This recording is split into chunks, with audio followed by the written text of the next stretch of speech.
everyone. I just want to go through some of your materials with you so you've got a little better idea what you're looking for when you go out on your shopping spree. So, of course, the most important first thing we're going to talk about is your actual paints. So on your materials list, I recommended the Winsor Newton Cotman colors. They're sort of their middle of the road color range, so they're a little more affordable. I like this brand. They've got a very good payoff on pigment load. They blend really nicely. Some cheaper colors really don't. You will find out. You could probably make them work for you, but especially when you're learning, sometimes it's just nice to start with the thing that's going to help you out the most. So on your list, you've seen I've asked for kind of two versions of each of the primary colors, and then a burnt sienna and a black. So that's my whole palette, essentially.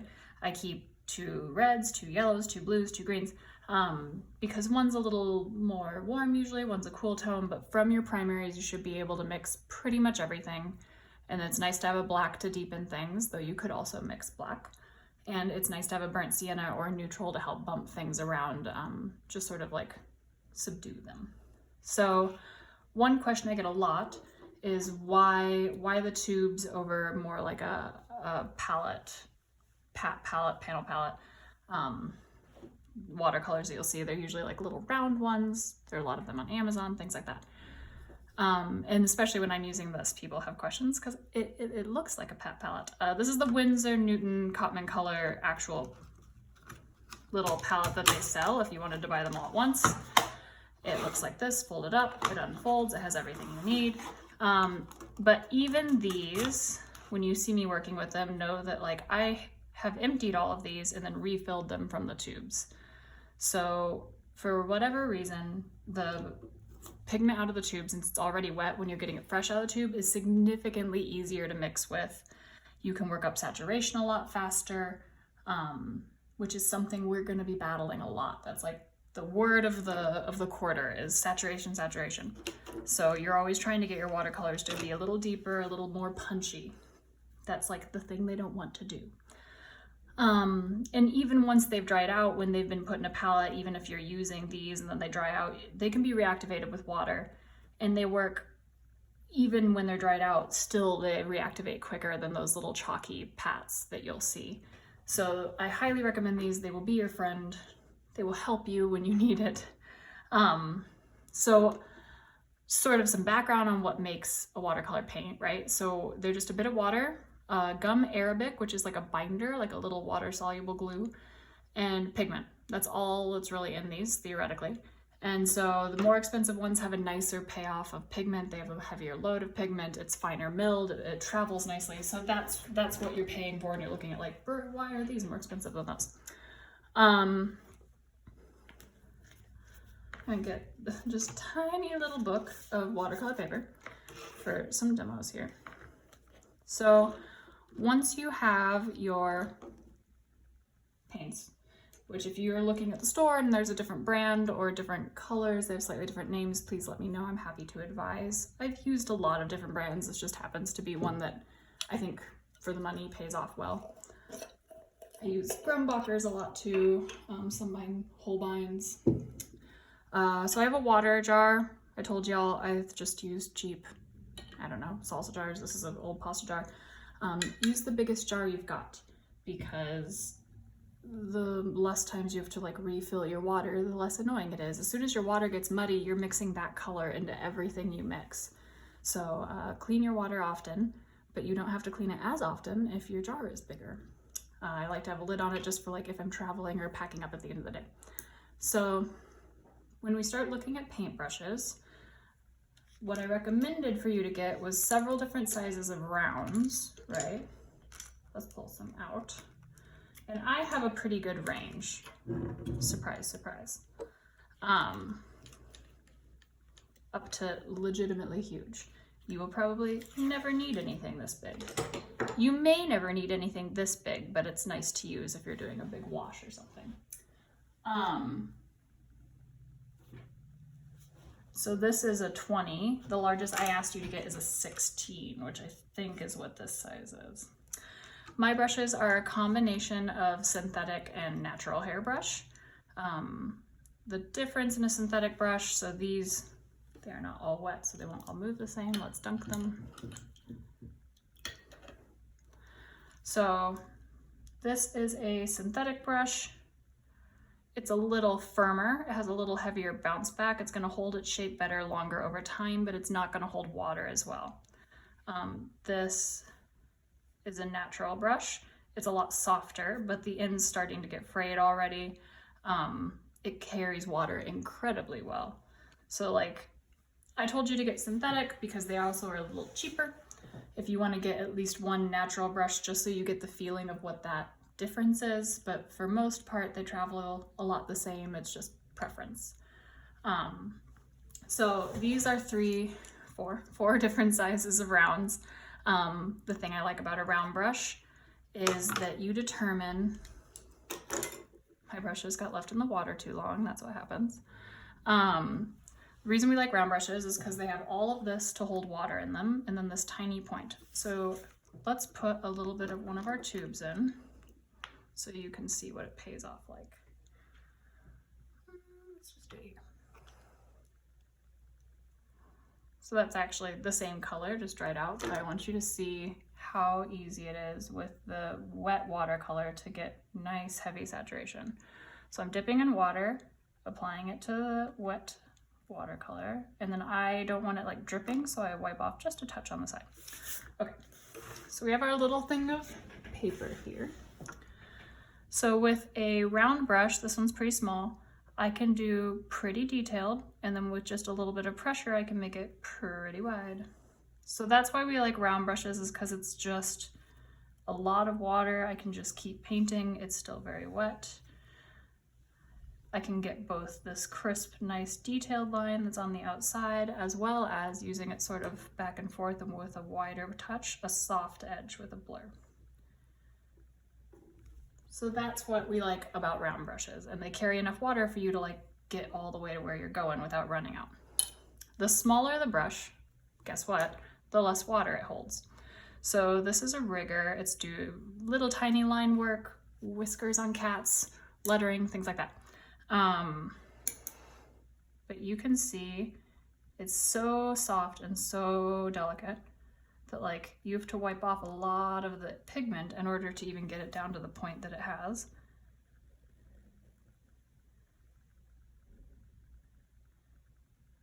And that's why they make them so long, is so that they'll still carry enough water, but we are running out.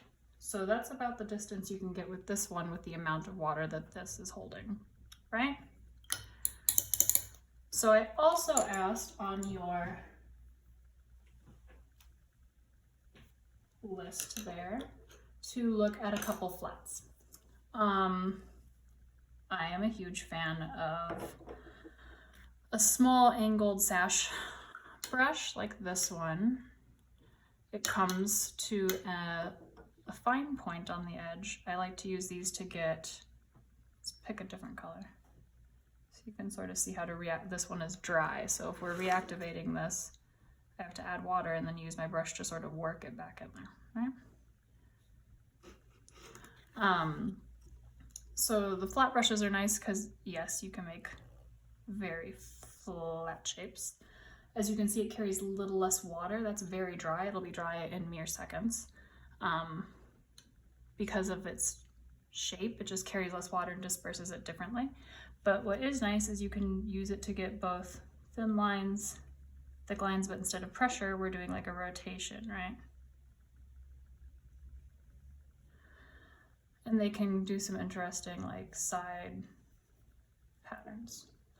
So it's nice to have at least one square one for when you're doing detail work. It's nice for architecture or things that are flat. Using a flat brush works well. I also like things that are like an oval mop, which is like a flat, but it has a lot of hair and a lot of texture in it. So this is more like a wide round brush in some ways, because it's almost as thick as a round brush and as soft. So these carry a really nice pigment load. What color should we do? Reactivate this like magenta over here. And they can make kind of nice soft washes without edges. So there is not a lot of pigment in that because I did not spend very much time scrubbing at it, but you can see that this does like a nice soft edge. There are also, you might see me use them, I will try not to because I know that they're expensive to get, like calligraphy true mop brushes. So this almost looks like a makeup brush if you've seen those before. They're very, very fluffy. These are fantastic for covering like whole pages in a wash of color. They hold so much water that it's like just barely even. This is for like, I don't want any shape to my wash, I just want a wash, right? But you can dip it once and coat the whole page. So these are called mop brushes or wash brushes. Sometimes they're also like a calligraphy brush. This one is even bigger. So that's sort of what you're looking at when you're looking at brushes. I would recommend, you know, one pretty small with a nice point, one that's like a medium, and I'd say, you know, one that's your 16 or whatever. And then you might want to get something that's even littler for detail if you're doing a lot of faces, a little detail work like that, but you can actually do it with the points of these if you've got, just make your hand steady. So now what we have, right? If you think about what you need to do watercolor painting, we have paint. I'm setting these here. We have brushes. The next step on the agenda, I'm going to use the rag that I also recommended that you get to clean up here, is you need something to paint on, right? So there are a lot of different paper styles that you can use to paint watercolor onto. Move a couple things out of our way so we can look at these. So I'm going to use this block for us to look at first, just because it's got a lot of nice information written on the top here. So this is a watercolor block. What that means is that it's a stack of paper and all the paper is held together on the side, you can see that, by, I don't know, rubber and wax, and you actually take like an X-Acto knife and cut off each shape. So there's 20 sheets here and they're all adhered to the back of this like firm piece of cardboard on the back. So the paper in this block is Arches brand. When you go to look at paper, these are the things that you're gonna like look at to pick it out. It's like the make a model of the car. So this is an Arches brand watercolor paper. Good, we like that. Hot pressed versus cold pressed. So hot pressed is like it's been ironed. Cold pressed, it hasn't been ironed. So what that means is if you've ever used Bristol or even vellum, hot pressed can have this like super slick, beautiful, very, very smooth finish, like it's been ironed. The payoff for that is that when you are doing a lot of detail work or something, you're not going to get any texture in those details or in those washes. So it goes on, it's very smooth. It doesn't settle, there's nothing to settle. The nice thing about using a block is that if it's fixed on the outsides, like what I showed you, right? You don't have to tape this piece of paper down. So with watercolor paper, we're using so much water that the paper will actually bubble up, just like getting your homework wet, right? So we usually use masking tape or even painter's tape. I like painter's tape, blue painter's tape, to tape it to the table, tape it to a drawing board. There are drawing boards in room 519 if you want to go in and get one. They're at the very bottom of the shelf labeled for rendering. But if you use a block, then you don't have to do that. But the only problem is, then you can only work on one at a time, which if you have one project and a couple sketchbooks do overlapping, sort of problematic. But so you can see as this is drying that on the hot press, it's so smooth, right? There's nothing there. If we look at something that's more of a cold press, which you'll forgive me, I only have some finished paintings that are on cold press. It has a texture. Try to see if I can angle this so you could actually see it.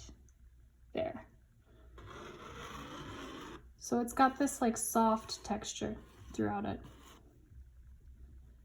And that can be helpful if you're looking at more of a painterly style. You can see it gives like an unevenness to the edges of lines and sort of helps influence that painterly look.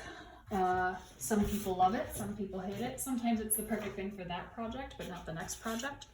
So this is another Arches cold pressed. And you can see the texture sort of contributes to this like textured edge to a lot of the line work, a lot of the washes. If we wanted to give it a little, we'll do one on the side of this. Little test run.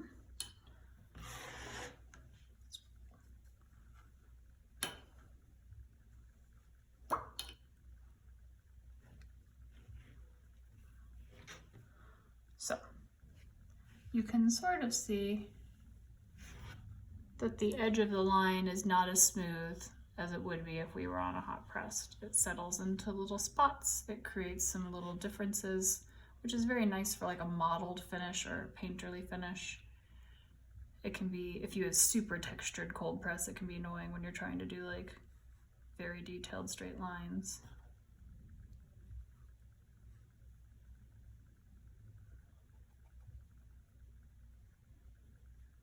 Right? But it's very useful for making things look a little worn, a little exciting. So the other thing that your rag is useful for is as an eraser. So I'm going to put a little water on this. Say I like this painting and this happened by accident. I'm going to blot it with water and then rotate to a dry spot and straight up and down.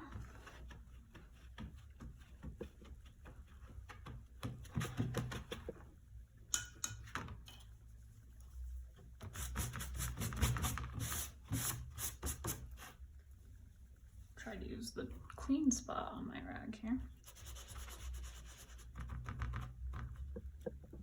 You can use, paper towels instead of rags if you want, but watercolor is totally washable, so if you throw this in the washer, you'll always have a clean rag. So the next thing I want to talk to you about on paper, let's go back to the front of this one. So that's hot pressed versus cold pressed, right? So, which is the finish, that's the texture. So we're looking at this 300 grams per meter squared, or 140 pounds. So that is the weight of the actual paper. So you won't be able to see it in this, right? It's a block, not gonna cooperate with you. So let's look at some papers over here. So this is like 140. You can see kind of the edge there. It's like 1 millimeter thick. It's stiff, but it droops when I hold it on one side. I would still certainly tape this down, but 140 is a nice weight for paper. 90 is going to be very flimsy if you use a lot of water doing a wash, or if you have to scrub anything a little bit, you might start to really compromise the paper.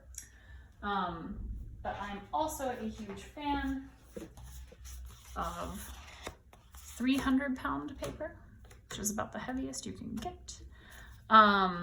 It's a couple millimeters thick. It does not droop at all. It's almost like holding like cardboard. It makes, oh wait, now I want to make it even bigger one. Yeah. It makes this sound when you wave it. So you can kind of tell from it. I'm trying to give you clues for how to pick it out without actually being here with me. So 300 pound paper is nice because it has a lot of umfka.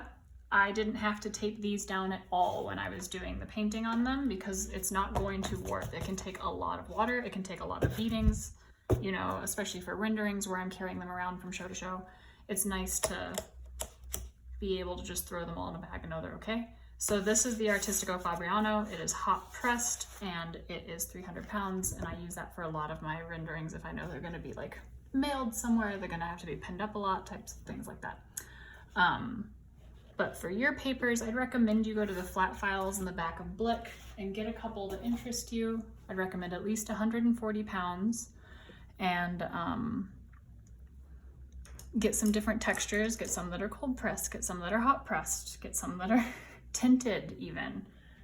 So these are tinted papers. They're actually not watercolor papers. These are printmaking papers. They're very flimsy. They're 140 pounds, but they're very bendy. They feel sort of like suede. And the thing I like about them is they absorb water incredibly quickly, and they come in these different tints. I think there's like 2 different grays and a tan, which can be nice for working underneath other things. It sort of gives you a base color that your colors are going to build on top of, because watercolors are transparent, right? So I would recommend going to the flat files, getting a couple different ones. This is called Stonehenge, that's the brand. 140 pound, they have different pounds of it, but that's what this one is. I think there's a 90 pound, and actually in the printmaking paper, 90 pound is okay because it's so absorbent that it doesn't buckle, it just sort of distributes the water. But go to the, try it out, get a few different ones. If you have someone nearby, a roommate or a friend who's also taking the class, then you can split them up. Out of those big papers, you should be able to get at least 2, maybe even 4 of the assignments out of them. Just make sure you check at the assignment and know how many sizes of each thing you need. But that way you'll sort of get the experience of trying out different things, so in the future you'll know which one you like. So you will need at least 11 by 14 for the 3 big projects, and 9 by 12, which is the size of this, for your sketchbooks. So for your sketchbooks, you will certainly be able to get 4 of them out of 1 sheet of the bigger paper that you can get in the flat files at the back of Blick. So there are only 4 total, so that's 1 sheet. So even if you spent like $7 on that sheet of paper, which seems like a lot for a sheet of paper, it breaks out to being 4 projects, which isn't that bad. I want to talk to you a little bit about palettes. So I recommend you have a white palette just because it's easier to see what color you're mixing on it. The plastic ones are nice because they wash out. There are also the butcher tin palettes, like the enameled ones that the water like runs out to the outside, which can be really nice. It's also still white, it's enamel, it washes out, it will last you your whole life if that's your thing. I will totally admit that I also sometimes run out of room on my palette, don't want to wash it out, and just put foil on top of, like, this is a small like plate, and then I just put foil over them so that I can mix on them and then throw them away, or fold them up and keep them so I have all the colors for that show like set aside. That can be very useful.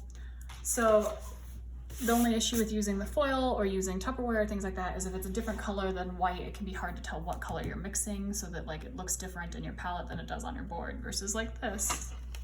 I'm pretty able to tell what way this is gonna go, white to white. Get something, if you can, that has some different little wells so you can separate out color, because once you're making the big washes, they do all tend to sort of climb towards each other, right? So you're gonna need tape, like we mentioned, masking tape or painter's tape in order to tape things down.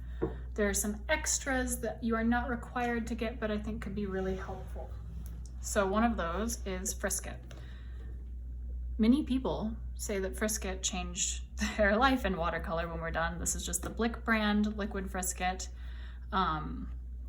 It's sort of like putting liquid latex or rubber cement on your page. You paint it down, and then when you paint over it, it keeps the white of the paper. So in watercolor, when we paint, we use the white of the paper as white. We don't add white paint. We try as much as possible to just let the translucency of the paint be what determines our light sources and things. So sometimes that's hard when you're learning control. You can use liquid Frisket to preserve perfect whites. The only thing is that if you don't have liquid Frisket, you have to paint around it. So it just takes a little more time and a little more carefulness, but liquid Frisket can be kind of a lifesaver. There's one brand I am not a fan of, but the Blick one I think is the cheapest if you're in a Blick anyway. And I haven't had any of them full on betray me. I've just heard stories. But liquid Frisket is very, very useful. If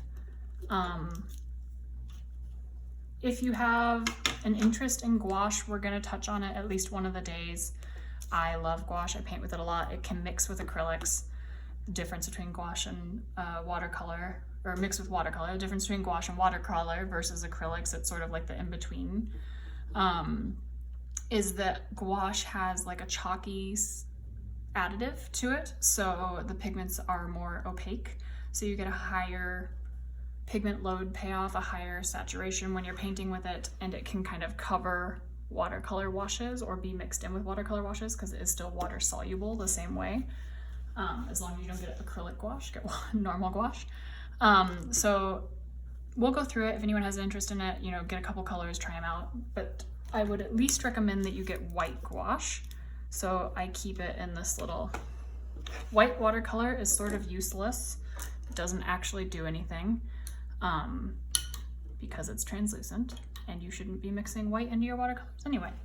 But say like I want to put some details into this with white, and I've accidentally obliterated them in my process. Let me wake this one up here for a second. There we go. I can use white gouache, and white gouache, since it's opaque, has a pretty good payout load on top of. So you can do detail work. You can add your, you know, your highlights back in.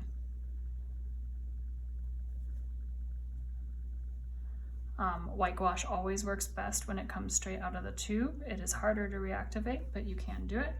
And as you can see now, I can put this like little white window in the middle of a blue field, which is useful if maybe I meant to leave that there and paint it over it.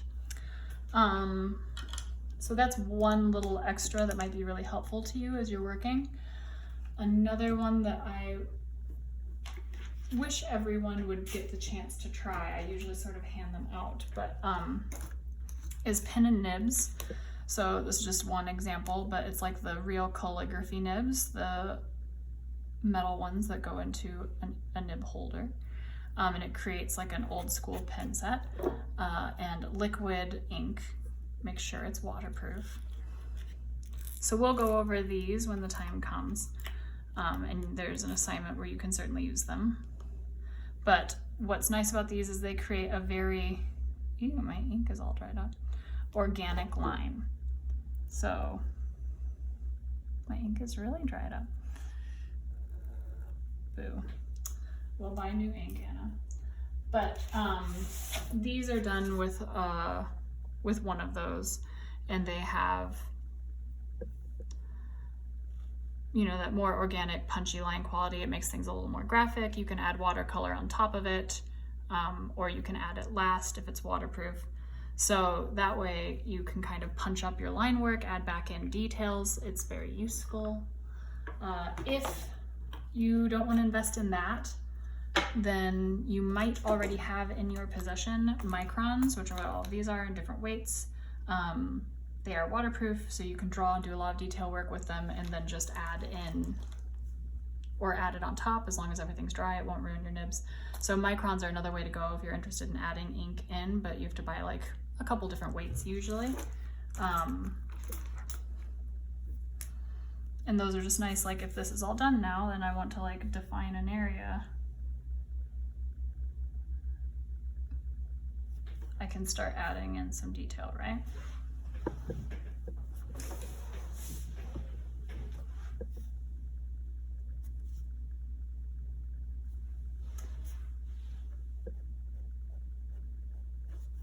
So microns are another way to add ink to your things. I use a lot of white gel pens when I do markers, and sometimes you can use them on watercolors too. So if I wanted to pop even more some of those highlights, it's like the cheap version of gouache. It's annoying because it only makes a tiny line, but you can use a white gel pen to do a couple little detail areas or little dots to add your highlights back in, right? Those are useful. Only other thing I think I haven't talked about is a hairdryer. It's there, so if you are running behind or you don't want to wait, patience is half the battle with watercolors. You just have to wait on some things to dry before you get to the next one. So a hairdryer can be helpful with that. It can also like blow things off, which is sometimes what you're trying to do and oftentimes not. So be very careful if you're going to use one just to heat the area like from a distance further back, so you're not like blowing your paint across the page. But that's sort of your materials. Those are the basics of them. So once again, if you have any questions while you're out shopping, while you're out looking at things, please email me, text me, let me know. And I will help you navigate that. I know it's an expense. It's something that you may or may not be hoping to invest in or use again. So if I can help you find other things that will work for it, more than happy to do that. Remember to check in and see if any of the older students maybe have hand-me-downs that they'd be willing to loan you or help you out with if you're in Chicago. But let me know. We will figure it out together. So I will see you Friday. Thank you.